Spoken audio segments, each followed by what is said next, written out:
An indictment was unsealed. It's here. Now, that's what I call conspiracy. Volume 3. 78 of the hottest indictment charges from your favorite superstar president. And still technically not a criminal. Like conspiracy to violate civil rights. Conspiracy to obstruct an official proceeding. Obstruction of an official proceeding. And conspiracy to defraud the U.S. government. We're going to walk down to the Capitol. Collaborations with hot new artists like Co-Conspirator 1. Let's have trial by combat. And we'll throw in his bonus lyrics booklet just released. Now, Volume 3 has the best of today's court docket topping hits and all the charges from the classified documents case, including obstructing justice, making false statements, and of course, retaining classified information. Isn't it amazing? I have a big pile of papers, except it is like highly confidential, secret. This is secret information. These are the papers. Yeah. See, as president, I could have been less. Now I can't, but this is now we have a problem. Isn't that interesting? Yeah. It's so cool. Dozens of incriminating and for some insane reason recorded tracks, such as 34 felony counts of falsifying business records and a hush money scheme. When it comes time for the financing, which will be... Listen, what financing? We'll have to pay you, so... I'll pay the kid. No. I got... No. Order now and get all these hits. Or order in a few weeks and we can squeeze in a couple more from an upcoming indictment in Georgia.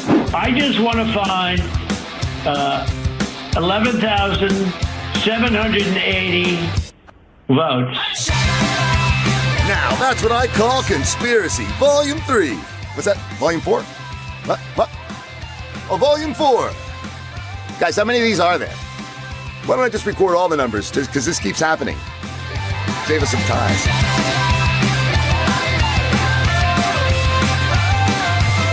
A galaxy near you. This is Brothers in Booze. And here are your hosts, Greg Washington and Doug Ziegler. Yeah, welcome, y'all. Hey, welcome to Brothers in Booze. Did you pick up the latest mixtape yet, Doug? I don't know, man. It reminds me like now that's what they call Christmas or some shit like that. So, but with much funnier stuff. Yes, and I would like to say shout out to the Lincoln Project. I did not ask them for permission, so if they come after us, sorry, y'all. Just spreading a good word. That's it. We don't make any money here. We don't monetize, so there's no money. If we did make money, I would send it right to y'all because that was Class A. That was perfect. Stuff. Yeah, it was. Sign of the times. And what else is perfect is, especially in the summer, is a raspberry lemon seltzer from one of Doug's favorite breweries in Wisconsin. Venture, baby. Venture Brewing. How do I know that? Because Doug is actually out here trying to buy merchandise from Venture. I am. Yeah, so it was recorded at Mar-a-Lago. Yes. Perfect. Yes. Yeah. This raspberry lemon seltzer is refreshing. Nice raspberry. Y'all like raspberry, really there. Lemon is kind of obscured by the raspberry, which is kind of like lemon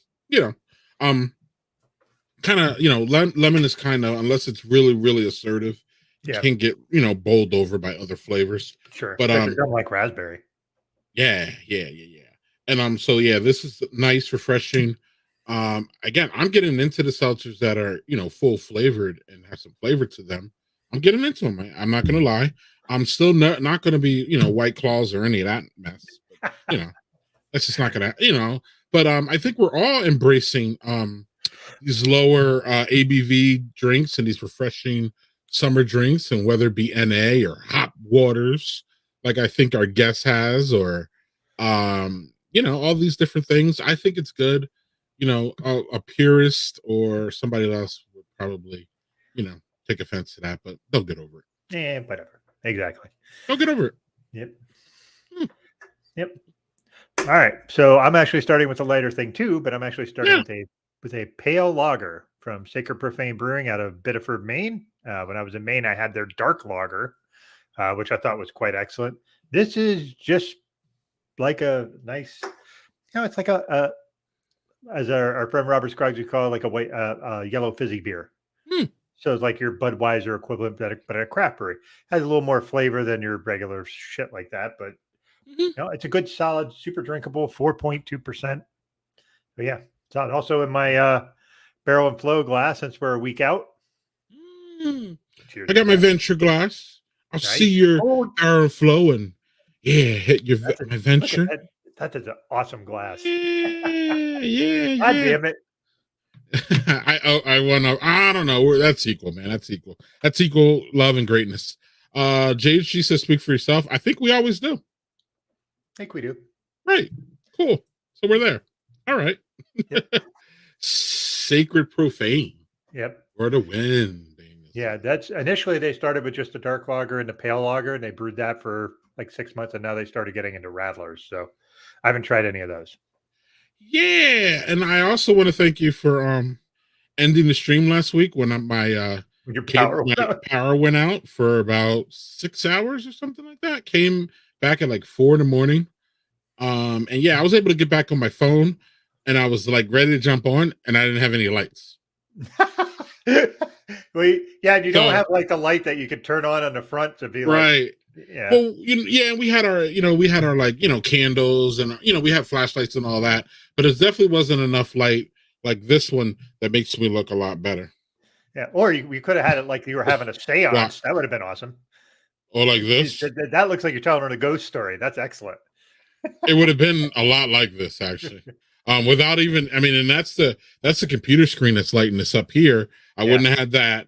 So it was good. So I just wanted to thank y'all for sticking in on that. And last week she lost power in the middle of the stream, and Doug and our guests went to the end there. So I use a smoldering chicken wing to light the house. You know what that's a reference to. It's me and my 400 smoking. My wings are 400. And so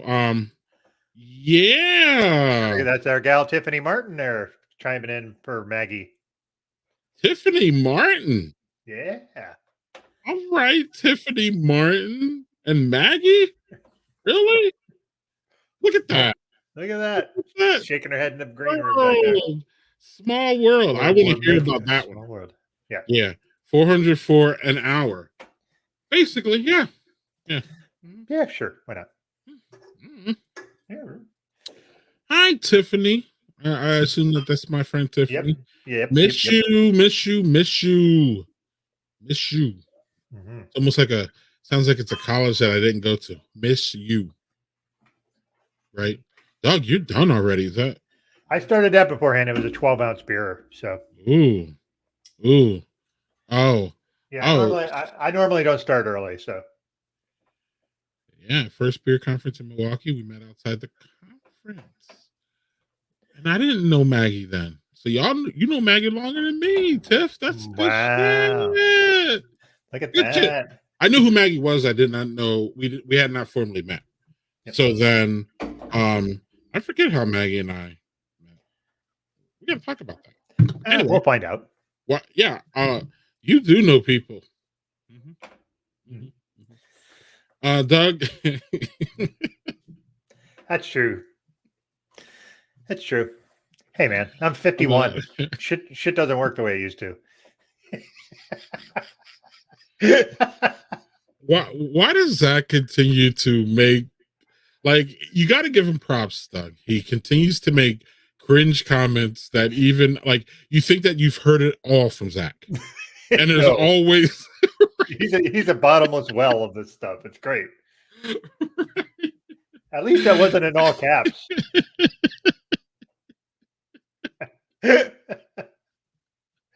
All right. Are we sure we want to bring our guest into this? Yeah, we need to, so she can save this train wreck here. Yeah, exactly. We're going off the rails. Yeah, look, right. Daniel's right. Now we're all going to get those ads, Zach. That's your fault. Thanks, Zach. Right. Thanks, Zach. Right. So on that note, without further ado, we're going to bring on our friend, Maggie Skinner. She is the Wisconsin rep for Revolution Brewing, which is a favorite of Doug and I's, or Doug and me, or I don't know. Whatever. Yeah. Fuck English on that note. But and if y'all don't know Revolution Brewing, sorry, y'all missing out. We had her colleague Doug Valecki on about a year ago now, Doug, right? 8 months, something like that. Yep. And then we've had Maggie's friend, and everybody's friend, ABC. So not only does she's a colleague, I would suspect, because I don't think she's a direct worker for Rev, but she does those wonderful cocktails, and she's a big fan, and she screams and hollers about Rev. So Rev is dope, y'all. I mean, it is if you're in Chicago, you must go there. Period. Yep. Like and Chicago has what, 700 breweries. So Rev is one of them that you have to go to. And Maggie has an extensive history in craft beer, not only just being the rep. She's opened up breweries here in Wisconsin. She's been chapters of, I believe it's Pink Boots. I could be wrong. I always get this wrong with Maggie, so she's going to have to correct me. But she's a wonderful human, like Tiffany said, a fun person, and very knowledgeable about craft beer. Probably knows more about craft beer than Doug and I combined. Probably. So without further ado, yes, Maggie, it's true. Yeah, bring her on so we can embarrass her more. Come on, so without further ado, in her car, but not driving, y'all. So before we get the comments, she's not driving. Greg is wrong a lot, JHG. I know it's... Me too. So without further ado, she's in her car. She's not drinking, or she is drinking. She's not driving. And she's not drinking alcoholic beverages. There you go. I just need to shut up and let Maggie talk, because I'm stumbling all over the place here. Hi, Maggie. How you doing? Hi. How are you? I'm gonna get me fired, actually. What's going on, Maggie? How you doing? Well, I will see your Venture and Barrel Flow cup and give you my little buddy Quick Trip cup. There you go. So that's what I'm rocking. Yeah. And for your background, you get like an 8 for your background. We rate backgrounds here. Yeah. And we've never seen a car, so that gives a solid 8. I probably have to take off 2 points for something. I don't know, Doug. What do you think? I think 8's about right. I mean, it's a car, first car, so that's original. We haven't had that before. Yes. That, and it's just she doesn't have like a million thing like a disco ball like Cash Cab or anything like that. So I think, but it's a good car. Yes, this turned into a police report. Yes, Maggie. So what are you exactly drinking so we can lift a whole lot of these things? Yeah, for sure. So I'm actually drinking our Super Zero hop water. It's brand new, and by brand new, it's not even the market. It says Tuscan right here. Wow. And I went and got a little cup of ice from Quick Trip, at my favorite Quick Trip in the Lake Mills, in Lake Mills, but it's my favorite one to stop at between Milwaukee and Madison. So yeah, grab some ice to chill it down and hang out with y'all and pretend to have a beer while I don't have a beer. So. Yeah, this stream could get pulled over at any time. Warning. JHG is our fun guy. So. Yes. Yeah. Maggie's teasing things. That's just mean. Yeah. Could be seen that way. It's funny because Maggie and I do what we used to do, a space every month about Badger beer. And actually, we haven't talked about this, and so it's breaking news on here. But that project is unfortunately suspended, given the I don't know what you want to call the situation with Twitter and X and all that. At this point, it's so tenuous. I don't know if that app's going to be here next week. I don't know if I want to support that app anymore. I don't know a lot of things. So we are in hiatus. We are not, it's not over. Maybe we can bring it to a different platform. Maybe Elon will sell. I don't know. But for the time being, we'll probably bring it back in the fall in some form. But Maggie and I had fun doing that with Chris Drosner and, of course, Venture Brewing Simon Mecanico. So, yeah. So just so you know, Maggie, I didn't send that that official thing yet to our thread, but that's where we're at with that. But yeah. So Maggie, you were obviously in the car, so you were working today. Yep, I just finished the sampling at 7 at the Memorial Union, and then I was trying to get to this rest stop because I knew they had the space and I could like hang out here, and no one would bother me, and it wouldn't be like illegal for me to be here. So trying to get to a safe space so we could hang out. Excellent. I hang out in my car a lot, so this is fine. Cool. Threads does not have. I have a Threads account, but I haven't gone back there since the day it started. And also, Threads does not have an audio only chat feature, Chris. So, no, we're not on Threads. Yeah. Were you gonna say, Maggie? You want to say something? Yeah. So if you get a Threads account and then you decide to delete it, it'll also make you delete your Instagram account. Yep. So I don't have a Threads because when I read that, I was like, "Oh, just for that, not." Yep. Right? Yeah, right. I'll just ghost it like I do, and pretty much like I do Facebook, which is not go there anymore, but just keep it there so I can be nosy and check in on you people if I need to. Right? It's all about the nose. But X is driving you away. Yeah. For lack of a better, I guess I didn't come here to talk about X, but we're on X, so yeah, X is not giving it to you. all right, DMX. No. Yep. Give Zuck a minute, he'll steal that feature. Well, I agree, Chris. I totally agree. In fact, I'm surprised that his Twitter killer, like he called it, didn't have this rolled out. He didn't have anything. Like he had this like bare bones thing with no like real feed, like nothing. And he describes it as like a Twitter killer. Like, what are you talking about? Like, no, I don't even like Twitter anymore that much. And look, this is what I think they should do, and we're going to move on real quick, Doug.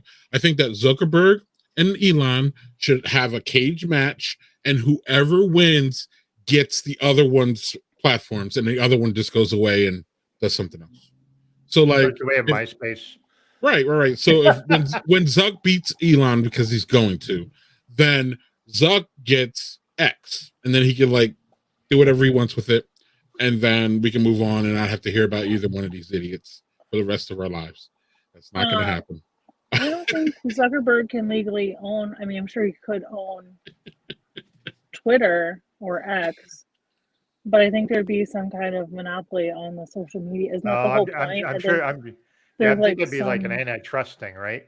Yeah. Well, y'all know what you don't know what billionaires do. They buy things and then they like kill them. So he would just buy X and then just kill it, is what I would probably think, and then like import all the users into Threads and then just kill Twitter. And that's, I don't know. I would be a fan of that.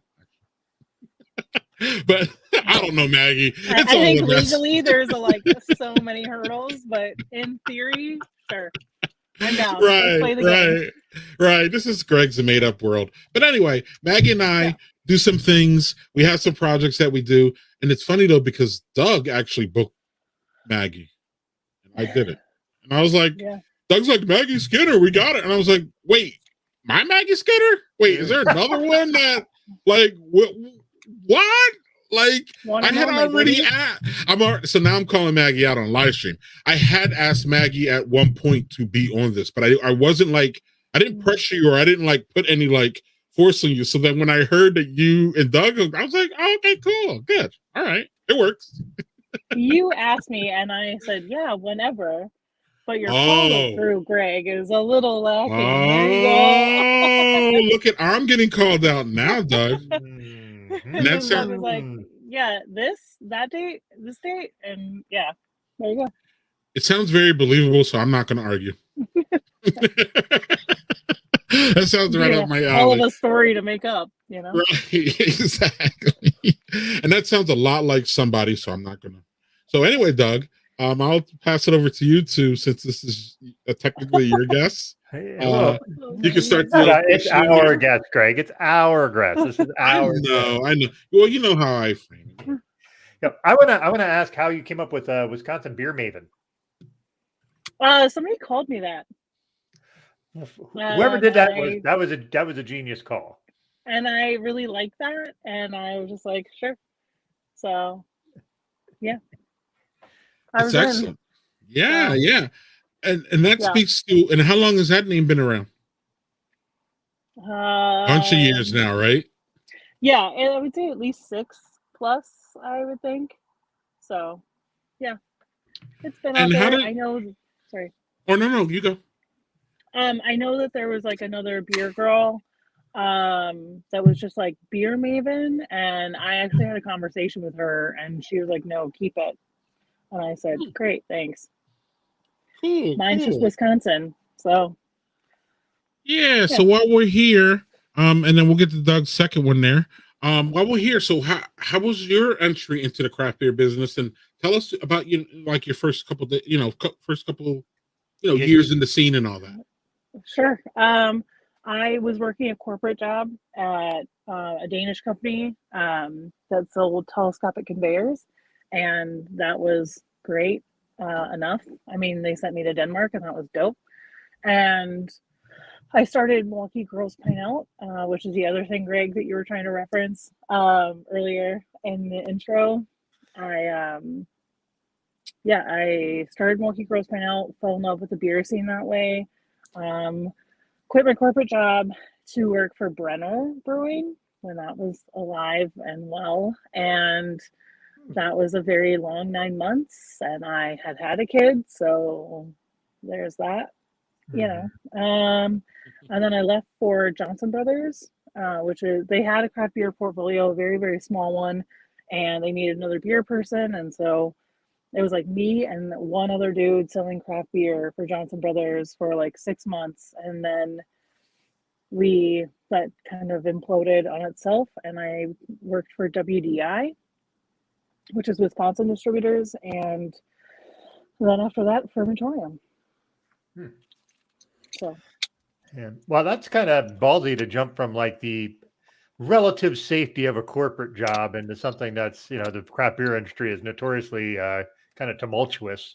Like you don't know, like unless you're with something that's pretty established, but like starting with small ones, that had to be a little, especially if you have a kid and like all this stuff and like, all right, how am I going to make ends meet? Like, I think that takes a lot of guts to make that jump. I attribute that move to my mom. She is an artist. She's a self-sustaining artist, and she does fused glass. That is her medium, and she had been doing that since I was a kid. And I just remember like looking at her and watching her be so happy and, do the thing she loves the most, and watching her, so I like looked at her and I was like, well, when is it my turn? Like, when is it my turn to like be that happy because I have found something that I love?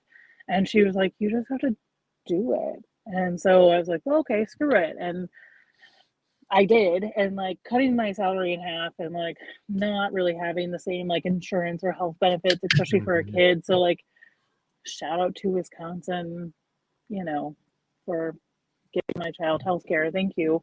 But in that time of need, but yeah, I mean, I was a happier person because I didn't go to work at a job that I hated. I was a better mom. I was a better, was it busy? For sure. Was it crazy? Absolutely. But did I love every second of it? Yeah. So yeah. Yeah, I would say that I've worked in corporate world for going on 25 years now, and I'm at my current job almost 7 years, and this is the first job that I've actually enjoyed in the corporate world, and that's saying something because I've worked a lot of different companies, a lot of big companies, the company I'm working for now is probably the biggest one I've ever worked for. But I talked about it on the show before, but I had a heart attack almost 2 years ago. And when I did, that company like stepped right up and said, take all the time you need. Don't have to use any vacation. They just were like, take care of yourself. Get back to us when you're ready. So like finding places like that is rare in corporate world. So I know what you're talking about. Just like that sort of burnout sort of thing. So yeah, I get it. Here we go. Technical difficulties, which is okay. We have them all the time. So can I do my second one here before we jump around? Because I'm actually excited because this is a Greg beer. Greg beer. It's called Dad Nap from Weldworks, which is outside of Denver, and it's extraordinarily hard to get here. To get this here, so it's a hazy double IPA. That's a Greg beer. Yeah, so it's definitely a Greg beer, but it's a nifty little can. Or Dad Nap is a great name. So it's got like a lawnmower, a grill. Oh, yeah, and I take naps. Yeah, I love it. Except I don't ever nap, so that's a little lost on me. But no, but that's why it's a Greg beer, not a Doug beer. Yeah, it's true. Yeah, don't even start it, Maggie. But look at that nice hazy. Greg, check the color on that because that's all you right there. Yes, it is, sir. Yes, it is. Got a nice citrusy nose to it. Yeah, yay for Weldworks. Absolutely. Ooh. I had a dad nap today, like an actual nap. Doing more, JHG. It's nice. This is really good. Really, really good. Like, even I like it. And that's the thing is, you know me, I'm not much for the like IPAs, but since it's a double IPA, it's a little more not super duper hoppy. Still got that nice hop ding that you like, but yeah, Zach said he loves a citrus beer. You would, if you can handle the hops in it, you would really like that because it's very citrusy stuff. Yeah, cheers. This one's a little bit higher than I thought it was. 8.3. I love it. I love it because you have a Greg beer and I have a Doug beer. Oh boy. My Doug beer is, I forget who gave me these, but whoever gave me these, shout out to you. Because I have no idea where this came from. But it's a French toast ale, Doug.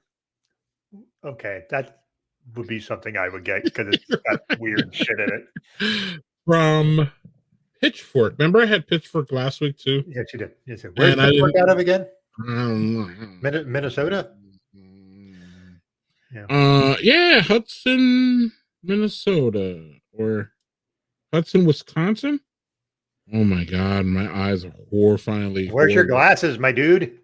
Pitchfork, Maggie. Are you familiar with Pitchfork, Hudson, Wisconsin? Okay, cool. Okay.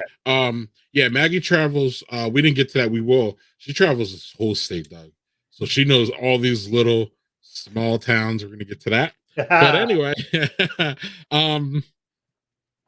honey, yeah, French toast ale, Doug. So on the nose, I'm smelling French toast things like cinnamon, and a touch of like maple. If it smells like.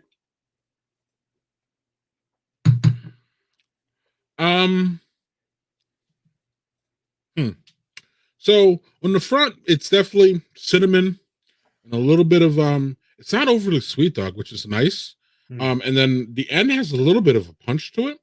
There's definitely a French toast element. I wouldn't say it tastes like French toast, like totally. Yeah. But it has those qualities. And it's fun. You would like it. Yeah, probably. It's fun. It's fun. Maggie, where do you stand on like those sort of pastry beers? Unfortunately, I can't hear you if you're. Yeah. Yeah. Hello? No. Yeah. Unfortunately, we can't hear. So nope. Maybe you need to duck out and come back in. Maybe that'll work. Oh, there we go. Maybe there. Oh, she's gonna duck out and come back in, Greg. Okay, cool. No worries. We can catch up on our yeah, dad naps. These are fresh and ready to make someone a mama. Jiggy. Let's see. Like a grapefruit sour like you, Doug. I guess me. Yeah. French toast. It's good. It's good. It's good. It's good. I'm burping all over the place. So I can't forget this one. Never underestimate the power of happiness and not hating your job. Yeah. That is really, really true. And I love how she did it Zach style there. Because all caps. Screaming it. Yes. Yes. Scream it to the high heavens, Lauren. That is so true. So true. Let's see here. Lauren, you multi-passionately nap. And it's always Doug's fault. Yeah. So it's always Doug's fault. Yep. Amen to that, Lauren. Absolutely, absolutely. So yeah, Doug, while we wait for Maggie to return, let's kind of talk about something here real quick, and then we can bring Maggie into it. I just need to find what I need to find, and everything is being really, really interesting for me today. Like it's been a struggle bus.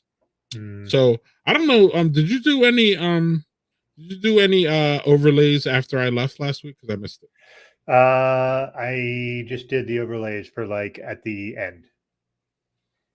Oh, okay. For like review and stuff like that. So you didn't do this. No. So are you a center person or are you an edge person? Give me the edge. It's all look. I don't even know how. I don't know how you. I don't know anything else. It's the center. It's the edge. That's too big. Looks like Maggie's back. We'll wait for her to get a little settled a little bit. Then I'll bring her up, or Doug will. All right, brought her in. Whatever. All right. Now we can hear you. Okay. Maggie, do you do the center or you do the edge for brownies? I'm definitely an edge. Yeah. Who does? Who does the center? My kids. Oh, really? Okay, good. That's a good balance. So then there's no fighting over the edge. Mm-hmm. Right. I'm going to extrapolate that out. What about pizza? What do you mean? What about pizza? Oh, you're talking like thin and shit. You're talking like thin pizza. Yeah, I want the crusts. Yeah, I'm talking like the ones that are like the straight style, where it's like got almost like the Pizza Hut style. Yeah. It's edge, especially the corner. Yes, especially the corner. The answer is yes. Oh, my wife and kids are the center. Okay. More I don't know for you. What'd you say, Maggie? I said, as they should be. The center. Get it? Bad joke. The center of things. The wife and kids should be. Sorry. You already know. No, that was good fun. We just missed it. That's all. Oh, I got it. I forget where we were questioning. Oh, so Maggie, like, let's talk about Rev Brewing real quick. So we talked about the early part of your craft beer career. So in between that, of course, there was a few more stops because, in today's America, like, really, in my opinion, you really can't really make yourself who you want to be unless you really like kind of like jump around a little bit. Before when we were younger, the previous generation, you would get a job at 20 and you would be there until you're 70. You would never leave. Same corporation. You would just maybe move up in the corporation. But today, I don't know, man. I think that, like, in order to be well-rounded, especially in an industry like craft beer, it's helpful if you work in breweries. It's helpful if you work outside of breweries. It's helpful. Would you agree with that? Yeah, I mean, the more experience and the better balance and well-rounded that you are, I think is a game changer. It allows you to kind of make your place. And I mean, it's exactly what I did. I have a degree in marketing. I have a degree in business. I actually got to use them when I worked at the fermentorium. Not that I don't now, but full throttle. But having those degrees and then having a multitude of experience through Brenner, through distributors and stuff like that, it's like I had a better idea, but I also was so hungry for more knowledge that, like, grabbing and doing what I did for the fermentorium allowed me to widen my skill set and widen my capabilities and understand more and do more for breweries in general, for whether I worked for them or not. consulting for other breweries to help them and be like, hey, have you thought of this and this and this? And they're like, oh shit, no. Okay. Yeah. I'll take notes, you know? So all those experiences led to where you're at today, basically. Yeah, I did a lot for the fermentorium, and it was a good experience. It was something that I wanted. It was a major goal of mine to run a brewery. Dang, sorry, I was trying to keep these car lights on. But We can still see you. It's okay. okay. Yeah. This street lights helping. Street lights doing the Lord's work right now. So yeah, it's doing everything for them and completing that goal and seeing that through was really, really great. And then, you know, if I talk about Rev, I say it's the easiest job I've ever had, but I also used to run a brewery. So yes, it's easier than running the brewery by myself because now we have Rev has not a million employees literally, but hundreds.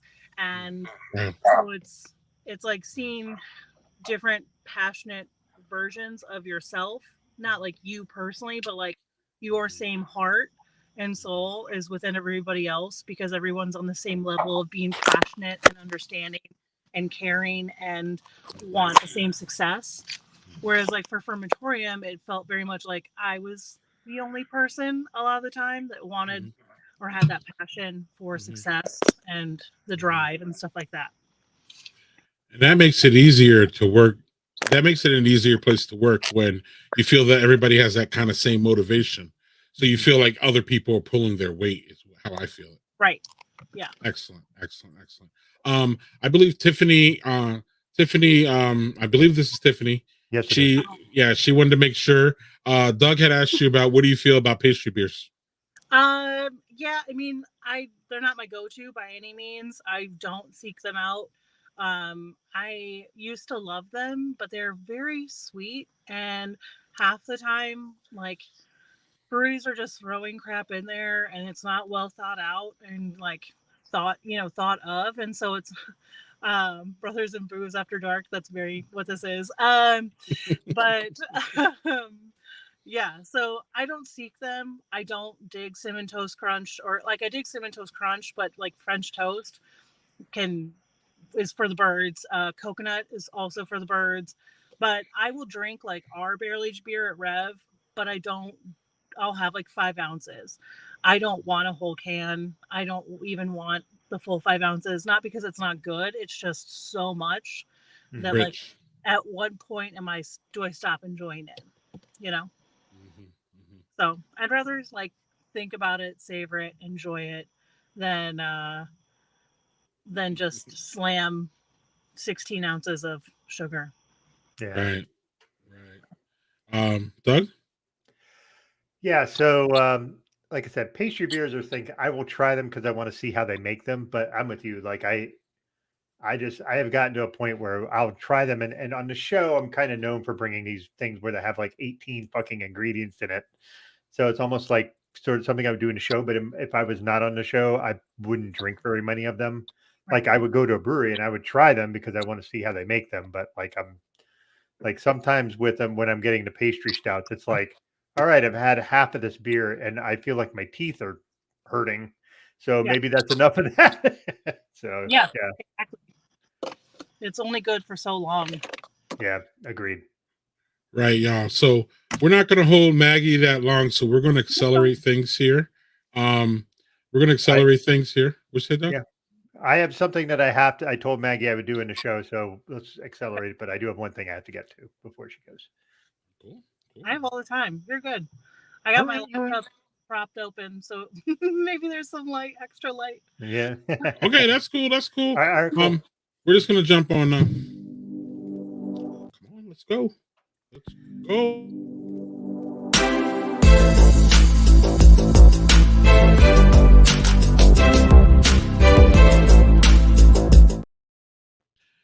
Yo, so yeah, I'm not even damn ready.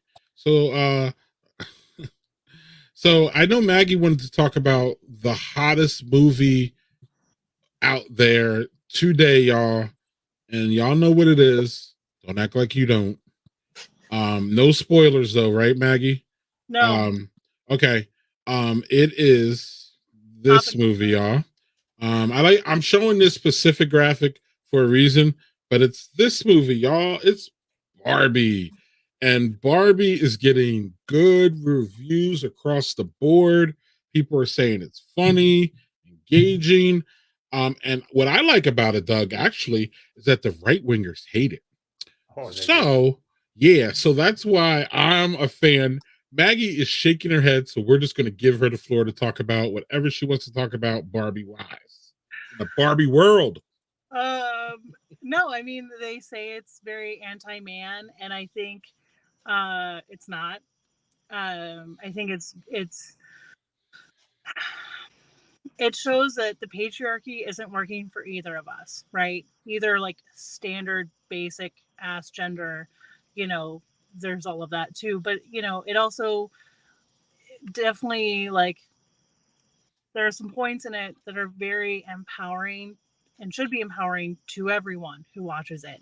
It doesn't have to be a gender thing. You as a human should, want more and from your world, and to be able to utilize your emotions and speak about them and not have to hide from them and not be scolded for, like, oh, man up, dudes don't cry. It's like, I have an 18-year-old son, and he definitely has cried to me and, cried about things, and that's fine. He's absolutely allowed to have those feelings, and he's very welcome to have those feelings.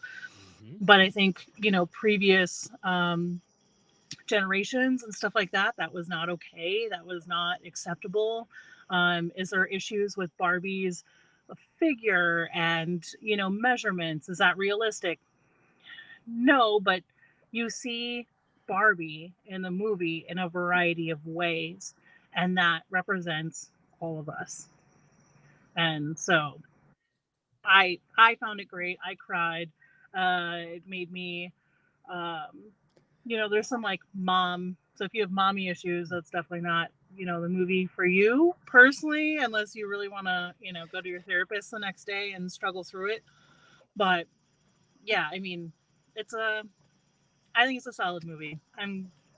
There are some good Easter eggs in there if you dive in deeper and stuff like that. So excellent, Doug. What's going on? Yeah. Excellent. And real quick there before we get to you. So, were you a Barbie girl when you grew up? Meaning, did you have Barbies? Were there a brand? Explain that a little bit. Yeah, I was absolutely a Barbie girl. I had a crazy amount of Barbies, and my mom got really mad at me because I would cut up my own socks and make outfits for them, and that really pissed her off because I ended up not having a lot of socks. Yeah, that got kind of expensive. I mean, she also bought me clothes, but for me, I was like, well, let me make this thing. I can make this thing, which is just kind of my nature in anyways. So very much a Barbie girl. I loved every second of it. My dad as a kid would take me to FAO Schwartz when it was still in downtown Chicago, and we would spend a day in Chicago, and I'd pick a new Barbie, and it was yeah, it was good. I loved that. Oh, I did not dress up to go see it. My friends did. I did put on like makeup. I don't know. My friend had like that counts. Sorry, I'm trying to get like Lauren's question. Yeah. Yeah, I came from work, so I had like our Freedom Fest like purple T-shirt on.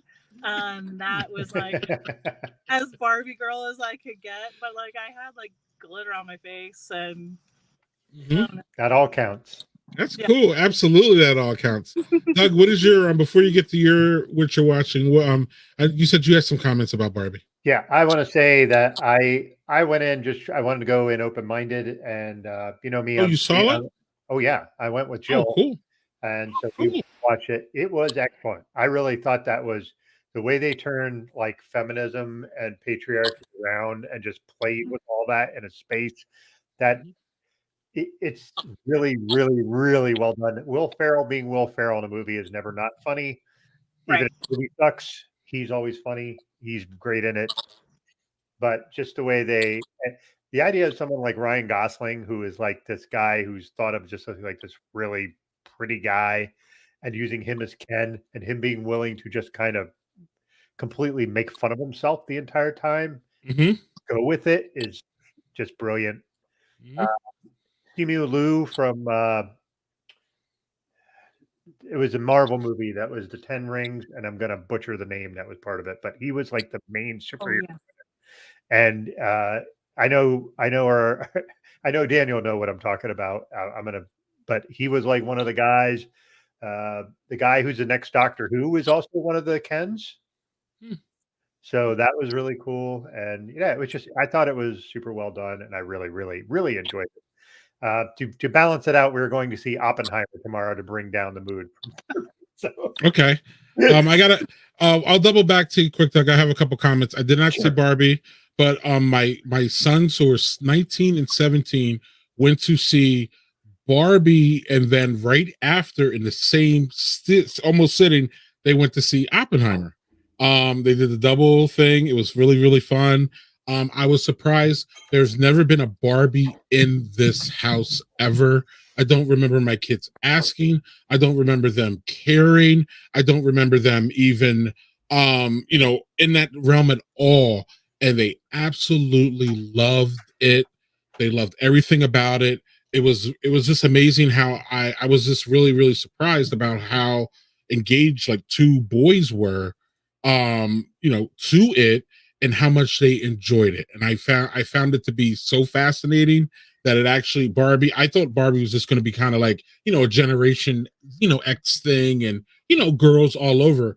But the fact that my boys grabbed it with no Barbie background at all is amazing. Point number 2, Maggie, this is something that I've been trying to get a lot of people to understand, is that, especially white folks, with all due respect, is that, like, when we talk about racism, one of the things I ended up being in the conversation today about how tipping is racist. And some people are like, how is tipping racist? So we went back to the whole thing about how they made tipping because mostly Black folks were the ones who were serving food. So they made tipping so they didn't have to pay them. And it was just like an underlying way that, like, if you were racist, then you didn't have to pay. And then those people ended up getting what, like 50 cents an hour, because that's what that's what the tipping was. But nowadays, tipping's still around, and there's plenty of white folks who serve, plenty of white folks who do all that, and that's hurting white folks. So my point is that racism hurts everyone. And what do we talk about this? Well, we're talking about misogyny hurts everyone too, though, which is jumping off the point that that you wanted to make, or you made, but I'm kind of expanding a little bit. Like, all this hate doesn't help anyone ever, and it brings down everyone. And I don't think the haters get that, because I think they're just, their hate oversees that, and they're just like, well, I just don't want things for Hispanic people, or I don't want things for women, or I don't want women to get more than me, and all that. Meanwhile, you're hurting yourself, y'all. You're hurting your family. You're hurting, your daughter that's a waitress. You're hurting your son who's a host. You're hurting, all that with misogyny and racism and all that. And I see you shaking your head, Maggie. So before we get back to Doug, I just wanted you to chime in because I jumped off one of your points. Yeah, I mean, you're completely right. And I think, people always ask, like, or would ask me in like craft beer of like, oh, it's competition. And I'm like, well, if we all work together, how does that translates to like something greater for all of us, right? Right. In craft beer, in the world as humans. So if you stop caring who somebody is sleeping with or is intimate with, has no bearing on your life whatsoever. If you could manage to use a proper pronoun, and people are out here like, well, I don't use pronouns. I'm like, you absolutely do every day, all the time, in English language as a whole. So making a conscious effort is like literally the smallest freaking ask. It's the least you can do. Yeah, the least you can do, for sure. And so it just goes back to like a little bit of everything, right? And like I sat down with somebody recently and was helping them, and they looked at me and they were like, thank you for being so kind about this. And I was just like, yeah, why wouldn't somebody, you know? Why wouldn't you be kind? Because it takes so much more effort to be an asshole, to be a hater, than it does to just be nice to someone and meet them where they are. And, you know, you don't know their struggle. You know what I mean? You, outside of this, you meet them. You could be rude to the girl at McDonald's. Sure. You know, that poor cashier that's handing you your credit card back. Or you could just simply be grateful no matter what color they are because they're fucking helping you get some fucking McDonald's. You know what I mean? Like, just be nice. It is like the world's easiest thing to do. And respectful. Help each other. Right. Help Right. each other. Quit being an asshole. And like our world would improve exponentially from racism to the dollar to, you know what I mean? Like, it would change it all just by cooperating, being respectful, you know. Yeah. Yeah, I don't think they get that, but That's my 2 cents. no, that's cool. That's cool. And Doug, you want to follow up, and then you want to do your what you're watching? Yeah, well, I've always been on the side of kindness, especially for folks who work at a job that's a pretty thankless, especially if you're. I try to be as kind as I can if I'm talking to somebody that's working at a register or whatever. If you're working a retail job or a job that I get to interact with you and it's not something that is a well-paying job, it should be. But if not, why am I making your life harder? Your life is a struggle as it is. I mean, I don't know your life. All I know is this is not an easy job, and let me just be kind where I can. So yeah, I'll be mean to the people with Trump stickers on their cars. That's who I'll be mean to. But otherwise, I'll try to be nice. And don't be mean to what you're watching. Yeah. All right. Well, that was a great segue, Greg. So I besides watching Barbie, my wife and I watched Good Omens 2. The second season of this show. Good Omens is a fantastic book by Neil Gaiman. Neil Gaiman's one of my favorite authors. And the Good Omens one was basically followed the path of the first book mostly. And this is like they just decided Gaiman is one of the writers for the show. So they did this. It's only 6 episodes long. It's great. If you like John Hamm and you want to see his naked ass, that's in the first episode. So there's a great thing for you. Yeah, I'm telling you. And it's very funny, but it's very like the ending. I will not give it away, but it's heart-wrenching and beautiful and just I can't recommend it. And yes, you're right, J.G. Pratchett did write Good Omens with Neil Gaiman, and it's actually the story from Gaiman is that he Pam's hams. The story is that Gaiman was trying to get this. Actually, I think he was trying to talk to him about American Gods, which is a superb book as well. And then Pratchett came to him with this idea for Good Omens, and then they kind of collaborated and wrote it together. So yeah, it's really good, really thoughtful, really well shot, funny, just really good. Oh, excellent. Yeah, so real quick, Jay, she said he saw lots of moms with their daughters to see Barbie. That's awesome. That must be cool. Good times. And so yeah, what am I watching? Actually, I'm actually watching something, Doug. Believe it or not. Awesome. I started 2 nights ago with this craziness. Obviously Idris Elba, good actor. Hijack, it's actually the first Apple TV show I've watched in my whole life. I saw Doug. I scammed it. I saw that it was only 7 episodes, and they're only like 50 minutes. Maggie, I'm the resident binger, and Doug is not. No. And so this thing is set up for binging. I need the whole season to be out, Maggie. I can do that weekly thing, but it's a struggle bus for me. I'm really bad at it. Because I'm always like, man, when's my next show? And I'm like, I get like anxiety about it. It's just bizarre. So then it's just a lot better if I could just go through the whole thing and like not even care and be up until like, Doug wonders why I nap. Well, sometimes I'm up to like 7 a.m. binging stupid shit. And then I have to like take a nap in the middle of the day. That's the real truth. That's the real truth behind the naps. Is that like my dumb ass is up late and I just can't, Maggie, I can't turn it off. So maybe that's my anxiety because again, I can't wait a week for something to come out. So I just wait. Spoilers be damned. So if y'all gonna spoil it, go right ahead. But yeah, no, it's fun, action packed, and obviously, I mean, it's dumb on some level. Like it's that Doug likes. I think Doug and I kind of not disagree, but Doug likes like things that you have to think through a lot sometimes, like thoughtful. You know, he's a reader, he's a writer, Maggie. Not, you know, I'm less of a reader and less of a writer. So Doug loves the in-depth, like psychological thrillers and things that he has to like think through. And I'm just like, give me some dumb shit. And I'll just like get through it. Like another dumb shit show that came out, started as Big Brother. That is like all me. It's so dumb. It's so idiotic. There's nothing to take serious about it. Love is Blind. It's dumb. It's fucking stupid. Right. Love is Blind. That's really idiotic. What, Maggie? Like Chef's Kiss to like binge watching. They have like 50 episodes. And it feels like it never ends. There's 10 seasons. Yeah. If you want to watch like the dumbest thing, so I'm like in between you guys. Like I like to write. I definitely like to read. But I also need to come home and watch like the dumbest stuff for like an hour, ever. And then I'm like in again. Right. Yeah. Right. But right. I love what I binge watch.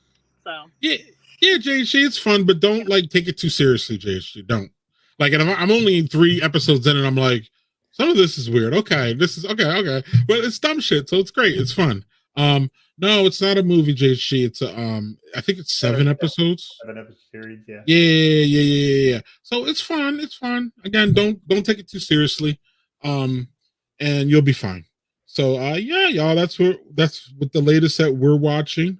And then my boys have so the thing about Barbie, real quick, let's double back. The thing that turned me off about Barbie actually was the previews. And the previews gave me this like, is this shit going to be really stupid and dumb? Or is this going to really be like thoughtful? And it's, obviously it's clearly more thoughtful. And obviously, there's a lot of good messages and a lot of things going on. And my kids were like, I picked them up and they're like, Barbie was awesome. And I was like, how was Oppenheimer? They're like, Oppenheimer was awesome. And they were mixed. One of them liked Damon. You'll see next week, Doug. He loves Barbie. He's a Barbie kid. He's Ken World. He calls it Ken World. And Ken up. Yeah, it's Ken's World. Like, don't like. And then we played the Barbie soundtrack, and he's like, "Where's the Ken song? That needs to be played first." So he's Ken all day. And then my oldest one, he liked Oppenheimer. He's like, Oppenheimer was really good. Cillian Murphy is the actor in that one. Killian. It looks like Cillian. It looks like Killian. Bad. My wife refuses it. My wife thinks it's sexier that it's Cillian, but it's not. It's Killian. But that's okay. Okay, he's the guy from Peaky Blinders, y'all. He's a dope actor. He's really great. And my kid said that he's pretty much stole the show, and that didn't surprise me.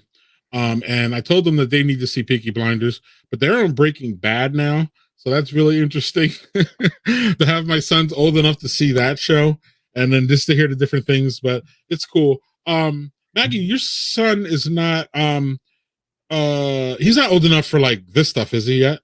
Oh yeah, he's 18. Oh, okay. He can vote and serve in the military. He's old enough. Yeah. Okay. All right. My bad. Maggie, I always think that you're a lot younger than you are. We had this conversation a couple times. And I'm like, Maggie, no, it's great. Right. I'm like, Maggie, you're not old enough to have a son who's like adult. Stop it. You're like, yeah, man. Biologically, yeah. That's awesome. But yeah, JHG says Oppenheimer is really good. And Oppenheimer gets better ratings, JHG. Oppenheimer, I showed this. This is Barbie. Oppenheimer is 94, 93, I believe. Dang. So, well, you're going to have people who. The problem is that people are going to shit on Barbie merely because of what it is. Well, I don't think there's any shitting on Barbie with 88 and 84, Doug. Just so you know, there's no shitting on here. That's a fucking great rating. I'm with you. But that's a great rating. That's not crappy. Yeah. Just so you know. Okay, for the record, that's really good. But Oppenheimer's in like the Dark Knight area, Doug. Like, that's pretty impressive because Dark right. That's what I'm saying. That's my Right. favorite And superhero movie. So yeah, and you're right. same director, same director. And, yeah, and I don't want to shit on your comment, Doug, about people are shitting on it, because people are shitting on it for dumb reasons, like the right wingers, and you know what I mean. It's a patriarchy movie and all this dumb shit that they said about it. And my kids make fun of Ben Shapiro because he went on Twitter and was acting a damn fool about it. And well, what's up, Maggie? He's like the saltiest ex-boyfriend. And like, and like he's like making fun of it, and like you're talking so much trash, and like, you know, what's that song? It's like, how are you laughing? You can't even get into the club? That's Ben Shapiro. Like, why? You made 4 different YouTube, I think it was 4, I don't know. He had 4 different videos on how much Barbie sucked. And I'm like, why? Oh. But like, yeah, it's like, what? Why? You didn't even see it, or you saw it, you hated it? Of course you hated it. Your lip fillers are migrating, and like, you don't know heads from tails in your own life. So like, yeah, he's just the saltiest ex-boyfriend. That's how I see it. That's a great one. That is a great one. Everybody loves it too. Look at that. Yeah, nailed it. And one last thing about Barbie. I just want to acknowledge the is it the director is a female, and she had it's the best selling movie ever for female director, I believe. Or so and it we're not done yet. I was trying to get to Barbie before Baron Flow next week, and I'm looking. You know, the best part about movie theaters is that you could see like who's, you know, where everybody's sitting and how full it is. The movie theaters are still full for Barbie right now, and I'm like kind of still. I'm not sketched about COVID, but I've always really been sketched about full movie theaters. So even before COVID, I didn't really like that. So I'm like, we'll just wait, and then I know it'll still be in if they're still, you know, selling it out now. So I'm gonna go see Barbie definitely after we go to Baron Flow next week. But I was looking to, you know, go, and the boys were gonna go see Teenage Mutant Ninja Turtles when I went to go see Barbie, but that didn't happen. But yeah, like it's still going, and it's probably gonna be the blockbuster of the summer. And again, shout out to them, good on it. The music's pretty good, actually. The Barbie music. I don't know if y'all have heard it. We've listened to it a couple times. Good times there. So. Man, it's all around. Barbie surprised me, man. I thought it was going to be not a bust, but I thought it was going to be like one of the dumbest movies ever. I just didn't grab the preview. I thought the preview was like, what is this? Like, is this real? But yeah, look, Teenage Mutant Ninja Turtles is better than I expected. Okay, Gil. Okay. Gil, no, he goes and sees every freaking movie, him and Victor. So. Oh, is that what? Fan Part of Fan Dad. So yeah. Yes. And then, and speaking of music, the soundtrack was ridiculous. So you talking about the TMNT soundtrack, Gil? Or are you talking about Barbie? But yeah. I was on the fence about going to TMNT, Daniel, is what we're talking about, right? Oh. Yeah, and Joe said the soundtrack for TMNT. Yeah, okay. Cool. So, one thing I kind of wanted to get Maggie's point of view on, and I warned her. Normally we don't warn. Sometimes we don't warn our guests, but Doug and I did not get to talk about Jason Aldean and his small towns and all that. And but I'm gonna tee up Maggie, but I do have something to say about this. Is that the small town thing? It's not good, y'all. It's not good. Right before I went to Montana on a trip to Montana, where I had to go through Minnesota, North Dakota, South Dakota, Wyoming, and Montana, I did it all by myself. And one of the things that me and my significant other talked about was about how I was a little bit wary of doing that on my own. And the reason is because of small towns, like Jason Aldean talked about. And I made sure that I was where I needed to be before the sun went down.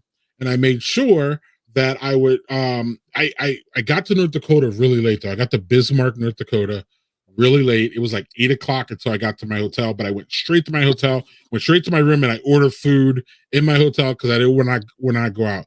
This shit's real, y'all. And as a Black person, it's really not a joke. We still do have sundown towns in America.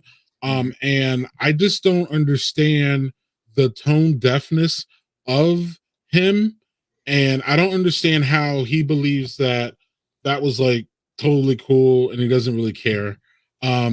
As someone who has been to almost every small town in Wisconsin, I think, Maggie, maybe not every small town, but you've been to a lot of them, whether, stopping or going through. Do you have any takes on Mr. Aldean and his selection of songs that he likes to make?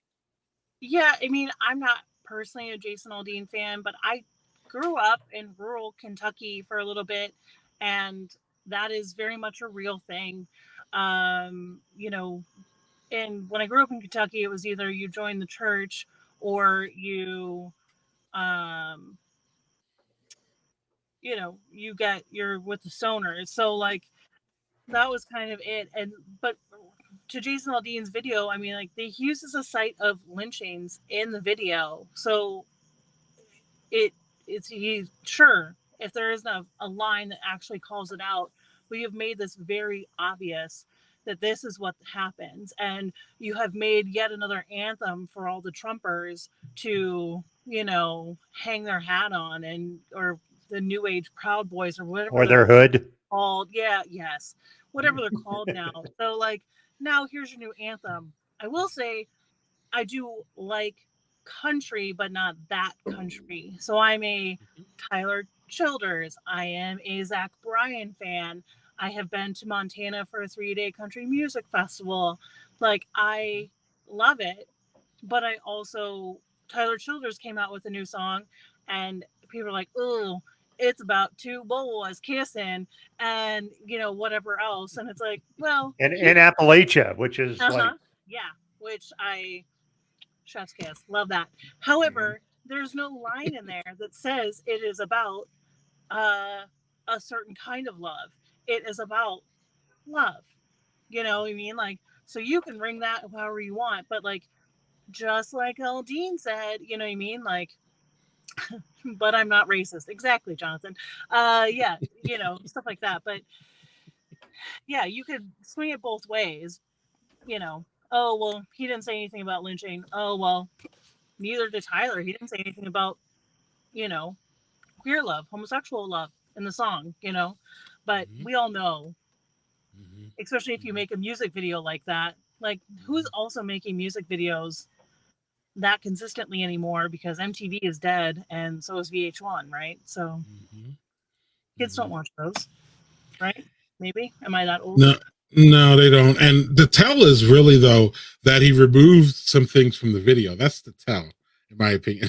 That he literally had to go back and cut stuff out. So you knew you fucked up. You knew you did. What's up, Doug? Yeah, I was actually going to mention the Tyler Childers thing. That was something I wanted to talk about last week, and we didn't get a chance to because I forgot. Good. After 3 stouts, I was like, okay, well, I forget everything. So this is great. So I don't know if anybody you have not seen In Your Love by Tyler Childers, please go watch that video. It's a beautiful video. It is, and that song's not new. That is a song that's like a year or 2 old, I think. Like he just was like, oh, well, why don't I make a video for this? Like, so yeah, Rod, you arrived at just the right time. So good for you, my man. So same for you, Manny. You jumped in at a great time there, sir. Anyway, hey, he has a black friend. Yeah, he's a black friend. Oh my god! Oh, Manny, fucker! Wait. Oh, Manny, god damn you! Really? Yeah. Anyway, it's the thing is like we've seen things like this with like Brokeback Mountain and things like that, where it's just like gay love exists every freaking where, and I mean everywhere. It's right. Just where it could be the most rural place. People are gay everywhere, and gay people have been around since the inception of people. So the idea that like, well, that makes me uncomfortable. Well, fucking deal with it, dude. You realize how much your racism fucking makes me uncomfortable, and I'm a white person. That shit makes me uncomfortable. I don't know. This idea where like you have to be like too long our country and society has kowtowed to the religious right to kind of make sure they're not offended. Fuck that. Like seriously, we've gotten to a point where we should be just allowing people to be who they are and love who they love and just get over yourself. If it doesn't fucking affect you, if a guy loves another guy or a woman loves another woman, or if you are polyamorous, who gives a shit? I was gonna say, if you love three women, I don't care. It ain't my problem. As long as it ain't my woman, I'm cool. Yeah. Right. Unless you're cool with your woman doing that too. There is that. But well, whatever. Right. I would sign off and maybe, but anyway, like that, I went off last week on small towns and all that shit and how they think they should have more say than cities and all that. Oh, shit. I missed that. Shit. No, you missed that. Yeah, I'm pretty sure I did. Sorry. So quick recap. Last week I watched a video on TikTok, of course, where this guy was talking about how if you are one of these people who says, well, I'm from a small town, I don't want cities telling me what to do. But you're fine. I was here for that. But you're fine with small towns telling cities what to do. Then you don't want democracy. You want autocracy. You don't want authoritarianism. That's what you want. You don't want actual democracy. You want minority rule. That's a different beast. So that's where I was going off on that. And then I've kind of lost the train because 3 stouts. But yeah. And Rod makes a really astute point here. Seeing you drop the video, you knew something was up. Correct. And there's plenty of and I don't know, I'll let Maggie, Maggie mentioned some of them, but there's plenty of great non-racist country music. Country music's not my favorite genre at all, but there's many good people in that, and shit like this makes them look bad, actually. Especially outlaw country, like that Johnny Cash, Chris Christopherson crowd, like that shit. Yeah. Tyler Childers is in that crowd too. I would even say, again, country's not probably one of my least favorite musical genres for sure. But with that being said, I will have to say though, look, Jonathan says the Chicks. Okay, like the Chicks. And remember, they were Dixie Chicks, and now they realized that Dixie was problematic, and they removed it. Again, that's how it should be. Willie Nelson. I'm sorry, y'all. And I'm not sorry, but I really like Luke Combs's Fast Car, which is that the rendition from Tracy Chapman. Tracy Chapman loves that song, loves Luke Combs's version. I don't know if y'all know that.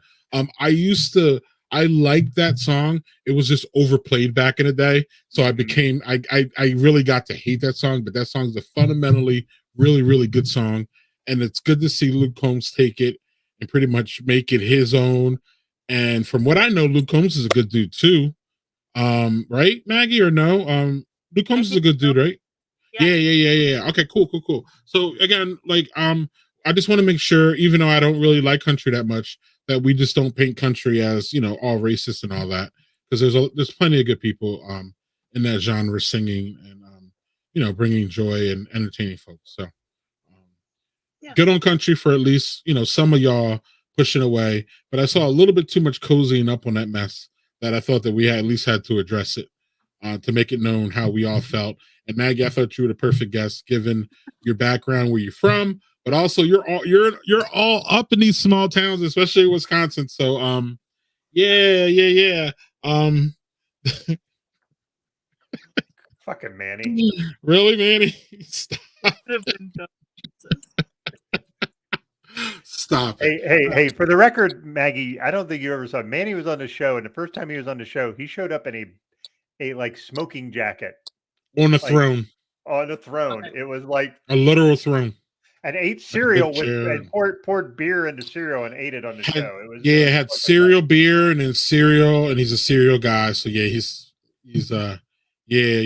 not to be confused with white chicks. You don't. Yeah. How could any other guest ever come close to any of that? I'm going to tell you, there is none. But we had a guy in a pool that wasn't wearing anything. We've had a lot of different guests. Jesus. Yeah.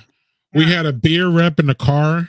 So I mean, we've had we've run the gambit. You're drinking hot water, So my friend Kyle said he saw Elemental with the fam and Ugly cried. Okay.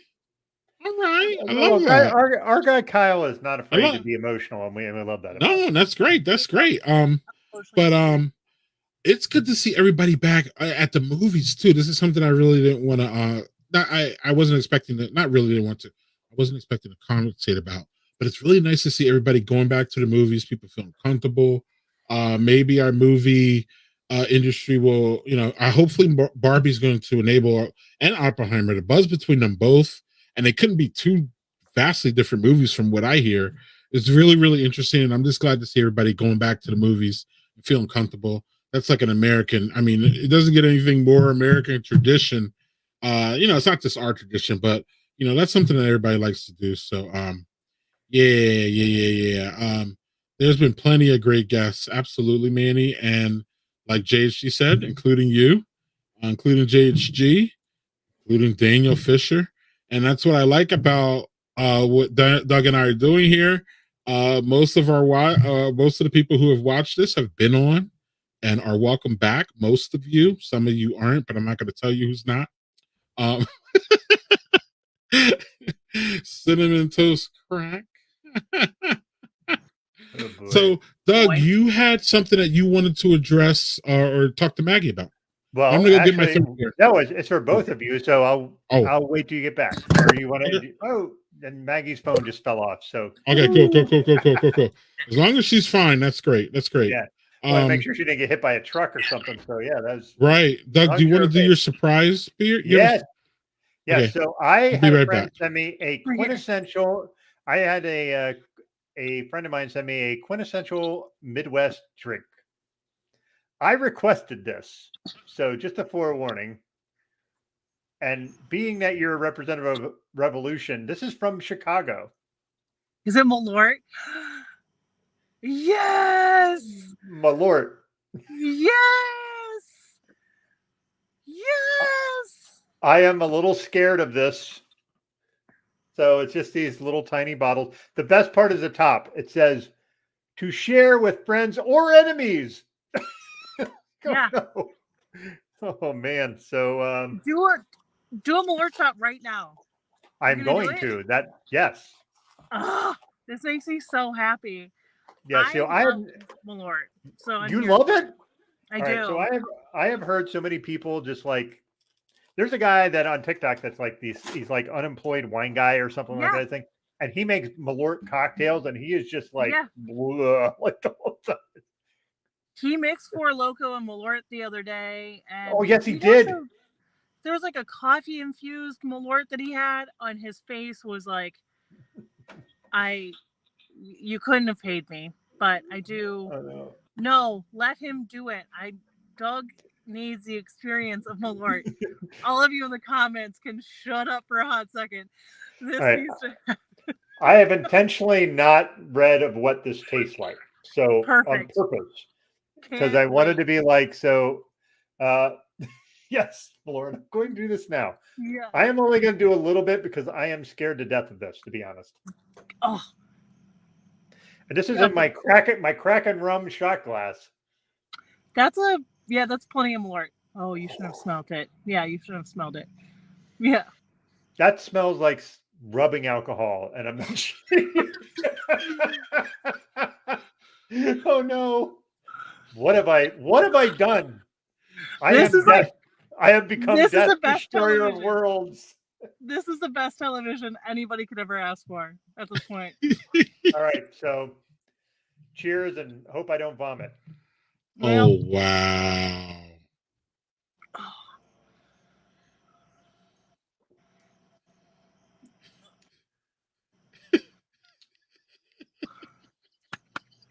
All right, so when you're just tasting it, it's not bad, and then you swallow it.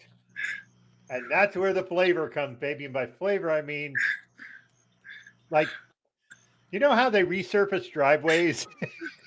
That's what it tastes like. Oh my God. That's like oh my God. Yeah. You'll never be able to taste anything else the rest of the night. So Oh, good. and I have another beer that's a Revolution beer too, and I'm like, I'm gonna have to drink that just to get this taste out of my mouth. That's about right. Listen, here's the thing: if you're like 21, this would be fucking fantastic. It's like when you're 17 and hit crabs. You mean like hit them with a hammer, or do you mean like got crabs and Malort and cereal? I defy you to do this, Manny. I will figure out a way to send you Malort to do that. I'll send you Malort to do that. I don't care. I just need to see that. Yeah. Manny, you have been challenged. Yeah. On the next episode of Brothers and Booze, we'll have Manny. All right, that made my eyes water a little bit. Your eyes are watering. You need another drink.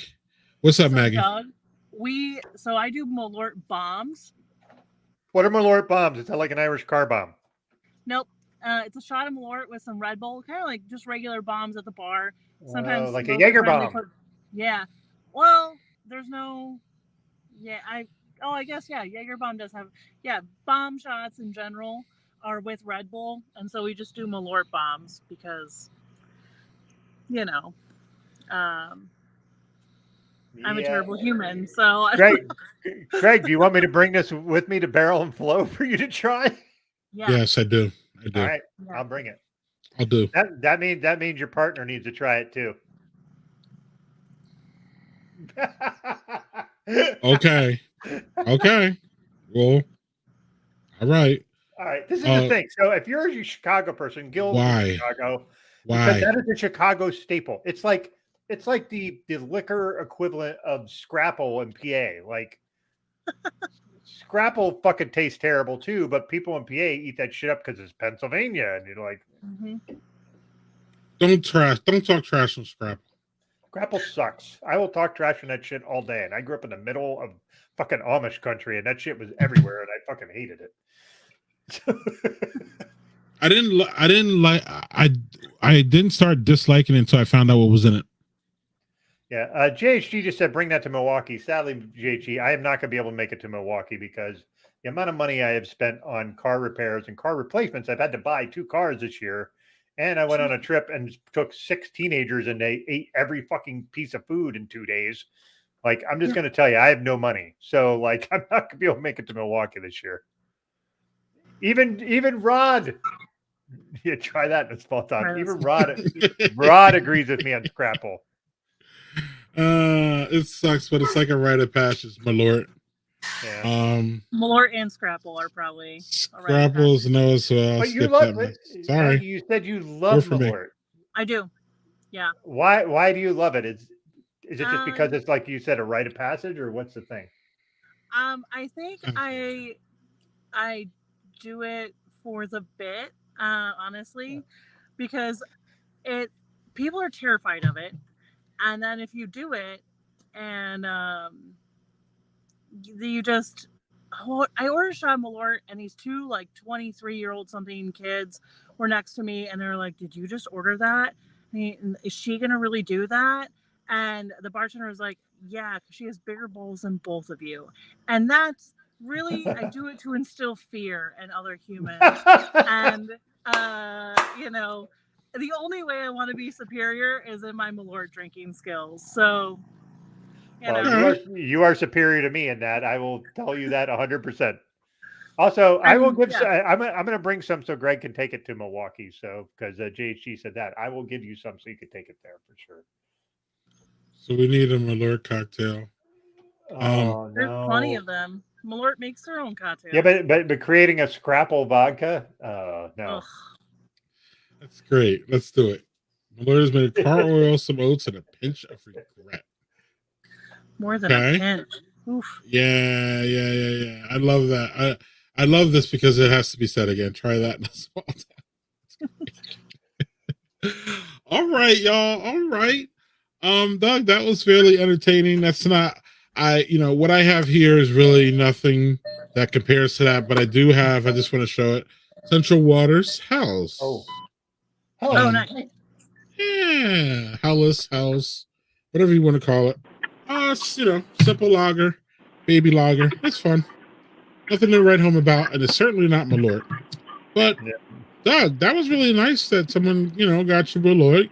Yeah. Oh, it's very boring, Manny. Yeah. Yep. Well, Yep. mine isn't. My next one isn't. My next one is You from have one now? Revolution.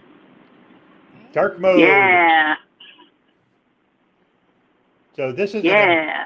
an Imperial Milk Stout aged in bourbon barrels. This is I got from Doug Valicki when he was on the show. So that's how old this is. I've had this in my fridge that long. Yeah, shouldn't be that bad though. No, and it's nearly 14%. So what a way to end the evening after that Malort bit. Yeah, and never say no to Essential Waters. 100% correct. Essential Waters is one of Wisconsin's finest. You would agree, right, Maggie? I would. I think they're quality. Sometimes I think awesome. Sometimes I think Central Waters is safe, actually. A lot of their mainstream beers are safe, but when you go to either one of their venues, you'll find a lot of not safe things, if that makes sense. Yeah.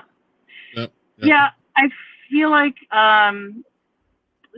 they're one of the quality breweries in Wisconsin where it's just like consistent. Like if you open an HHG, you know that's going to be a really good beer. Every time. And I feel like the core beers that are out, not everybody is the same way. Yeah, and the reason I reacting that way is because I was literally telling someone like 2 days ago that is one of my favorite beers on this planet. It's HHG Pale Ale. I remember having it at Amherst. It was the first time I had it. I think it was the first time they rolled it out, and I was literally blown away about how fucking fantastic that beer is. So amazing. HHG. Oof, I haven't had one. I need to get some. Maybe I could try to get some and bring the dog. It's just a beautiful, wonderful, lovely, fantastic beer. I can't say enough. Thanks for bringing that up, Maggie, because I wouldn't have brought that up. I love that's by far my favorite beer. And their Mud Puppy Porter. I'm a porter guy, of course. Their Mud Puppy Porters. I've had Mud Puppy Porter even here, and that's really excellent. HHG is just fantastic. And Doug, what's up with how's that Rev beer tasting after a year or so? It's delicious. Just what the doctor ordered after Malort, like just to get that taste out of your mouth. Awesome. Yeah, and it's Chicago too, so it works. You know what I mean? It's Chicago, Malort, it's all it's all like love it, Doug, love it. So we are going to start to wrap it up here, Doug. I want to make sure that you got everything that you wanted to talk to Maggie about. Yep. In there, and I think we got almost everything. Oh no, we didn't ask. We do have some more dumb questions we can ask Maggie, though. Yeah, let's do that. Let's do that before we head out. Yeah. We got some dumb shit to talk about, Maggie. We always have dumb shit to talk about. So, one of my Doug, you know what my favorite out of breakfast, lunch, and dinner. You should know by now what my favorite one is, right? Breakfast. You already know. So, I want you know what mine is? No. Lunch. Oh. Okay. Well, it's National Sandwich Month, y'all. For the record, yeah, sandwiches are good. Unfortunately, that bread sucks, Doug, for us. But you know the bread you get, but yeah, but we know how to avoid that shit, though. But anyway, what is your favorite breakfast out of all of these, Maggie? You first.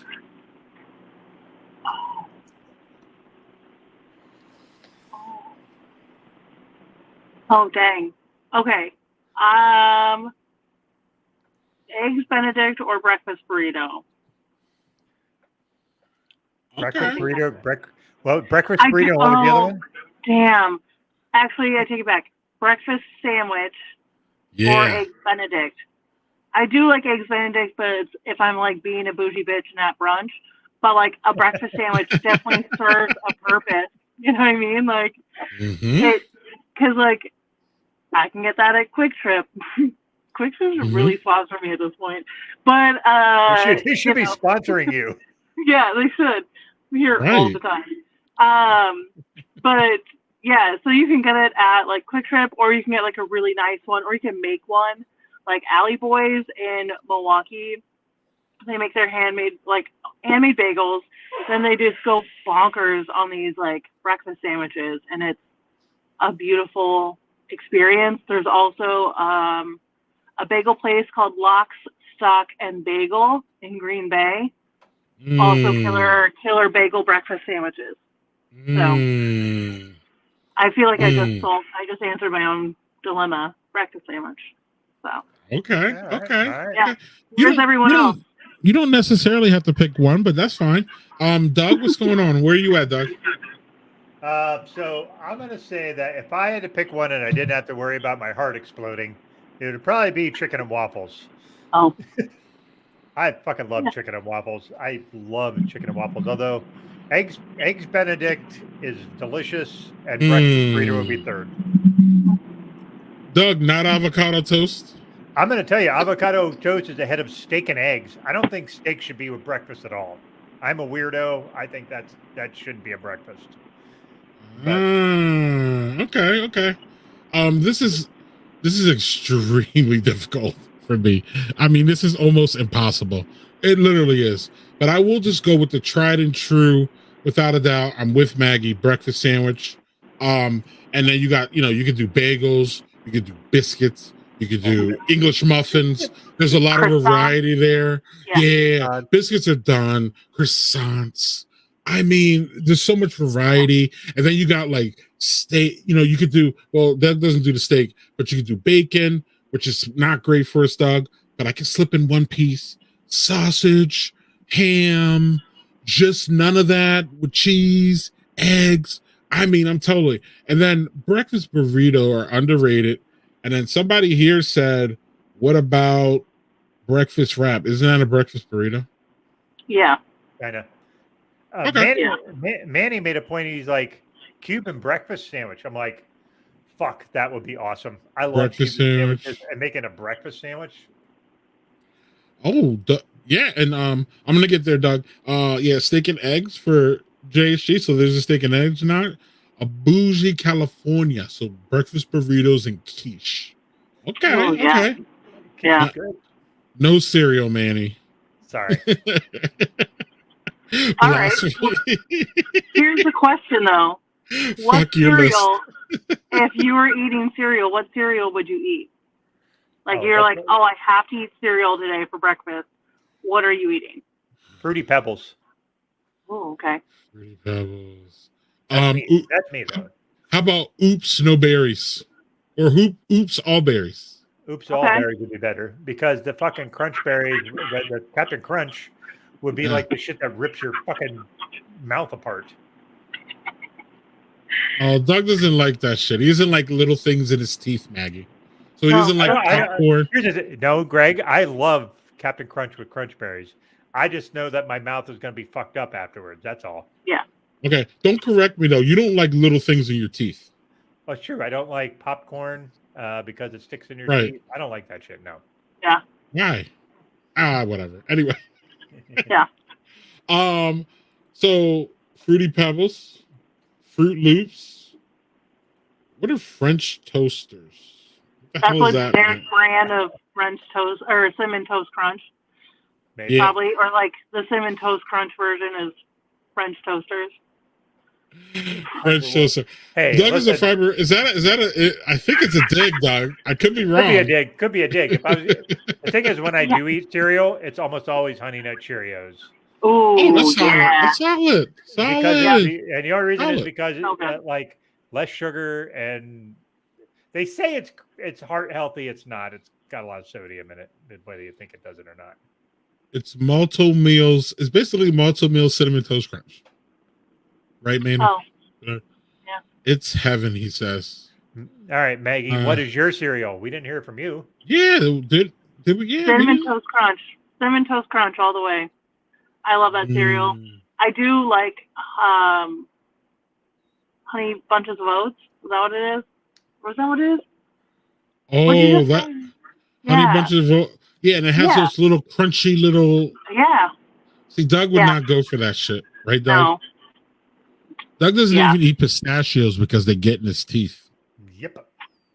It is a weird thing. I don't like shit sticking in my teeth. I just don't. That's what she said. Where no? Yeah. Okay. Shut up. Honey O's are underrated. Okay, Honey O's. Did we know that Corn Pops got discontinued? It should. Corn Pops were mid. Yeah. Mid, as it could say. Whoa, Trace Leche's Toast Crunch. Oh right. Manny, no. Manny gets all the weird cereals. Yeah, he's gonna name drop cereal until this shit ends. Actually, I would totally devour some Tres Leches Cinnamon Toast Crunch or whatever. Oof. Well, what about plaque? Because there are things in his teeth. I have a water pick for that shit. So is this? And I is brushed that? my teeth twice Is that a day, Vic? So. Yes, that's Victor. Yeah, he loves to troll you. That's great. Yeah, that's all right. I love Victor, man. I miss that guy. Listen, who and how do you not love Victor? All right, but anyway, what was worse, Corn Pops or Honey Smacks? Which was the worst cereal? do not slander Honey Smacks. Do not. And I know Manny's gonna. I think Manny hates Honey Smacks too. Because Manny actually, yeah, Honey Smacks were the bomb back in the day. Nowadays they're trash. So, just so you know, Maggie, there you go. See, I knew it. See, look, right. I knew Andy was gonna right. He's a cereal expert. You can't doubt him. Look, everybody is wrong at some point, so he could be wrong. It's fine. It's fine. I dipped into the Captain Crunch box. Okay. Right. My sons love that. Man, did you see that new Spider-Man cereal? My sons love it. I don't know. What? It's just a Spider-Man. My youngest is anything Spider-Man. He's on it. It doesn't matter. The games. Made with real milk. Yeah, Manny knows the Spider-Man stuff, of course. Let's see, Golden Grams.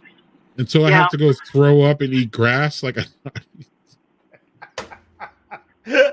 I should read these comments before I put them up there. Well, Zach, yes, you fucking should. You know him. I know. I'm never gonna learn my lesson. Apparently, Doug. Damn. General Mills. That's when you know you got it. Yeah. When you're on General Mills' PR list. Exactly. Right, you got it. Yes. So if you want cereal, Maggie, you know who you need to talk to. You need to talk to Manny. Yeah, I just need to talk to Manny and share the love. Manny's got the hookup. Shots fired. Okay. Look, why don't y'all both in California, and I know California's a small place, so why don't y'all meet up? Literally, Maggie, Manny's up here in Chicago and Zach's down here, so it's probably like the same distance between me and Doug's house or some shit like that. Like it's probably literally 8 hours or something. But Maggie, a really serious question here. How many video game vinyl do you own? Okay. Zach is a video game vinyl fanatic, so. Okay. How many video game vinyl? Is it video games and or vinyl? No, it's video game soundtracks on vinyl. None. Like normal people. Like normal Who does that? Zach. That's who does that. Not only Zach does it, Zach has, I think, a room full of them, right, Doug? Literally. Okay. So either Zach is like incredibly single, or Zach is very much married with like the most forgiving human ever existing in his whole entire life. Amen. Bless the human The latter. that married you. Okay. Option number 2, for sure. Okay. How dare you, Maggie? You know, Greg knew what he was getting when I was on the show. He knows. Yep. We're going to talk trash on everyone, including myself. And I will. Yeah, let Zach be angry over there in California. He can't come and touch us. It's too far, right? And his slippers won't stay on that long because Zach wears different slippers, for different rooms of his house. I think, right, Doug? Yeah, it's true. And I would like to point out that him and his wife are. I would like to point out him and his wife are a perfect match because his wife will go eat like ribs and wear gloves because she doesn't like how it feels on her fingers. That's why they are a perfect fucking match. It is a perfect match. You have not met a more perfectly matched group of people than Zach and his wife. Yeah. But, okay. Yeah.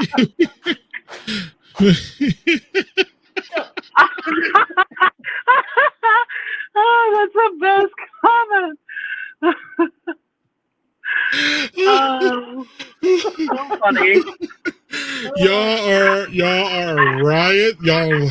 Y'all never ever leave us down in the comment section. No, you don't. We would not be where we are on this stream, and that's not really far without them.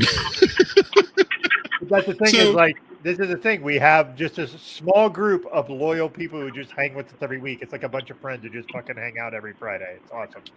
Yes, and have beers and talk to friends like you, Maggie. So we are going to wrap this up. This is not a Zach marathon. The longest stream that we've ever done, Maggie, was over 4 hours.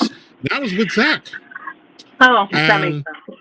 Yeah. Oh, it made a lot. Yeah. And it was one of the most funnest times we've ever had on here. But we ain't trying to do that again. So you got another question here, quick, Maggie. One more question. One more. Yeah. Okay. Tavern style, because deep dish is lame. I mean, it's Pequot deep dish, great, fine. You don't know. It's tavern style all the way. This isn't really a discussion, but yes. And people who are from Chicago will tell you that too. They are like all about the tavern style. Yeah. Oh, I'm jealous. I had some Lou. I'm jealous. Actually, I don't mind like Luminalty. If Lou's is fine. I mean, honestly, if you're gonna eat deep dish, it doesn't matter because it's all the same and it's just covered in cheese. So I hope you enjoy stringy hot cheese, which who doesn't? But like, it doesn't matter where it comes from. So I don't even know how to deal with both y'all because y'all both the same on this. And Doug doesn't even call it pizza. He calls it, what do you call it, Doug? It's pie. It's not pizza. It's a pie. So what's wrong with not a pizza pie? It's a pie. And what's wrong with pie? Nothing. I love pie. Pie is better than cake. I love pie, but you can't call that a pizza. It is just like a. I'm with Manny. Oh. We just broke up, dang. Manny, I need a new co-host. You want to do this? Let's go. I need a new co-host. I will come in. I will come in the bathrobe. He calls it Za. All right, y'all. Doug, do you call sauce like red sauce, marinara sauce, gravy as well? No. Okay. It's sauce. It's not gravy. Gravy is fucking brown or light brown. That's gravy. Or white. Okay. Or white. White gravy, yes. Although that's more like an Alabama Southern thing, I believe. But yeah. Well, I was thinking of biscuits and gravy, which I really can't eat anymore that much. But and that's because I used to eat it too much. I went out to dinner tonight, and there was like chicken and biscuits on the menu. And I was like, fuck, I can't eat it. Fuck. Was it fried chicken too? Stop. Yes. Yeah, I don't know why you're torturing yourself. Why are you doing this? Because all the shit I used to eat, I can't eat it anymore. Doug and I both had heart attacks within like weeks of each other 2 years ago. Holy shit. Yeah. So like our diets are completely different than we used to be. And like goddamn chicken and waffles, I fucking love that shit. I Stop can do talking it, about it. But what I have to do is I have to air fry chicken so that it's not fucking slathered in grease. And I have to use panko breadcrumbs because regular breadcrumbs are high in sodium. So there's like all these different hoops I got to jump through. So do people call red sauce gravy? Lauren, yes. Lauren, please watch Lauren. the bear. please watch The Bear. I'm telling you, they will do that shit there. But hold on, isn't that specifically Italian people though, or no? Yeah. Yes. Oh, okay. So right, because I remember that from actually The Sopranos. Yeah, he's like, you called it gravy. It's gravy. Yeah. Like, okay. This. I'm not sure what in the hell is going on. So, Greg, when you come to Chicago, we could all hang out. I think this is Vic. Yeah. I was planning to go to Fobab, but I'm kind of wavering on that. So I'll keep you up, Vic. At this point, the family is all coming down for Fobab, but I'm kind of wavering on that. So we'll see. Fobab is the only other beer festival I want to go to right now besides Barrel and Flow. So. Yeah, Maggie, you ever been to Fobab? No, I've never been to Fobab, but that comment, Doug and Greg's cycles were in sync.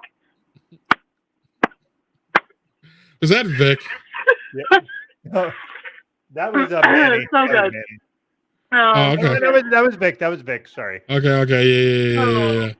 Yeah. Love it. Yeah, me and Vic read the same joke book. Yes, you do. You know when that's heart attacks. Look at this. We're literally here laughing at our heart attacks, Doug. Only this crew could get that out of us. I mean, come on. That's great. classic. It's great. That is classic. So so on that note, y'all, before we get any more comments coming in, we're going to wrap this up. I said I only wanted to go. I wasn't feeling great today. I got on here and I feel a lot better, and it's all of y'all faults. Yep. So that's really good.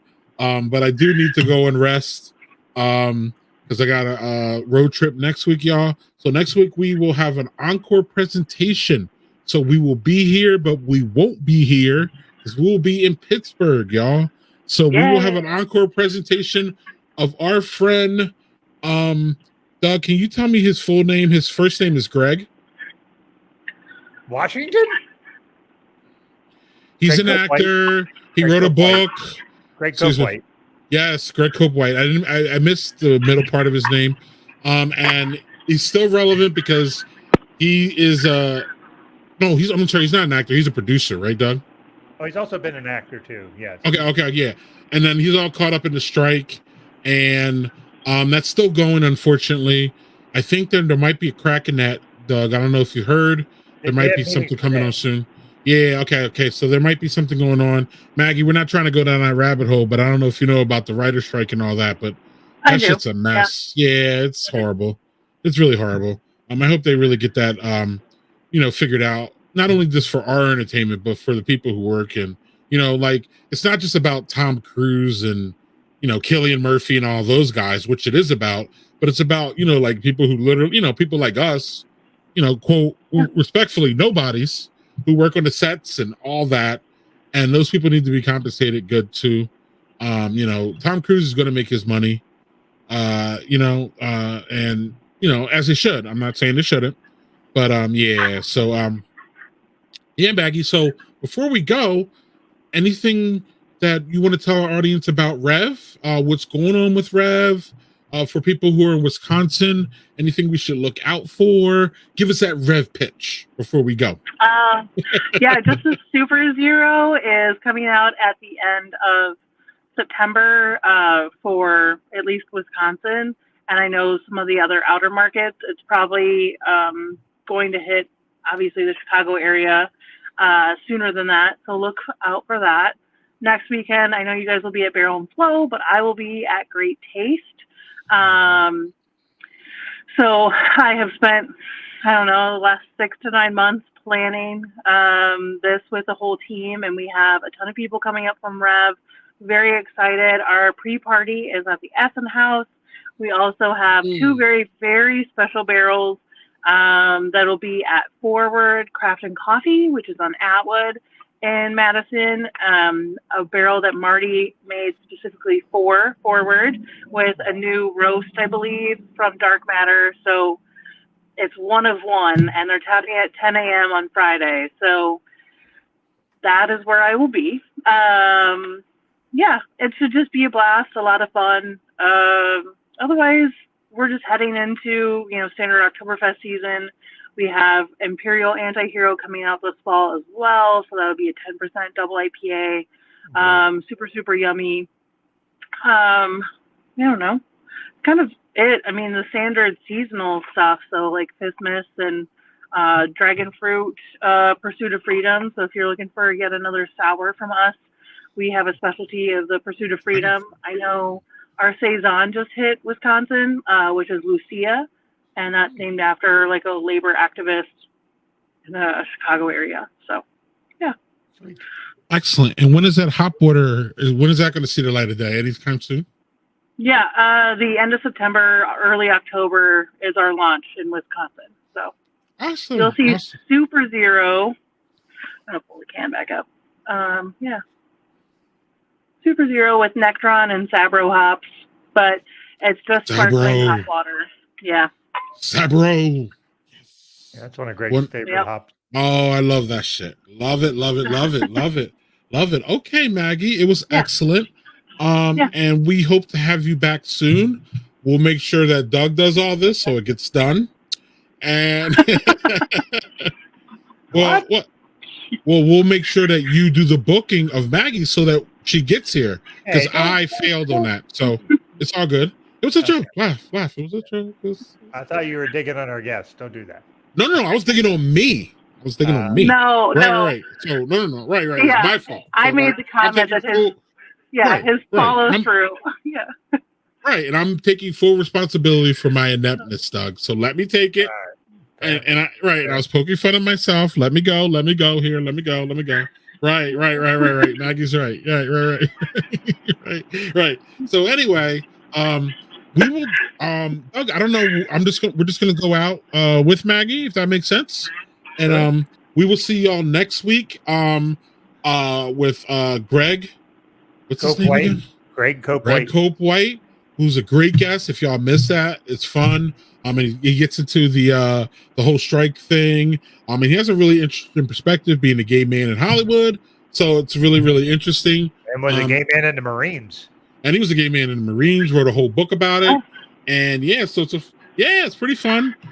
So y'all be able to see that next week, and then the week after, I'm not sure, but we do have somebody cool that I'm pretty sure Doug booked. But we'll talk about that in another time. But Maggie, I wanted to thank you for hanging out in your car with us and making us your priority this evening. That's really cool of you.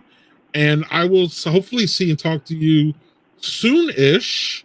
We need to hook up. You're in Madison way too much for me not to be hanging out with you at least some point. But you are working, so I'm not trying to, break that working vibe there going on. But other than that, Doug and I want to thank you for your time, and it was great having you. It was great. Good times. Yeah. Thank you so much for having me. It was a lot of fun. All the good laughs. It was a lot of fun. Seriously. I'll come back anytime. Oh, we will love it. I can also follow up with you. No, it's all and good. see if you'll, follow up with Greg so his ego isn't smashed. No, man. Look, whatever works. I don't give a fuck. It ain't about an ego. Whatever works, and that worked. So we'll do that again. I don't care. So anyway, again, Maggie, thank you, and have a good time, and stay safe out there in those Wisconsin streets. And we'll see y'all soon. Bye, y'all. 2 weeks. Bye, guys. Thanks. Bye.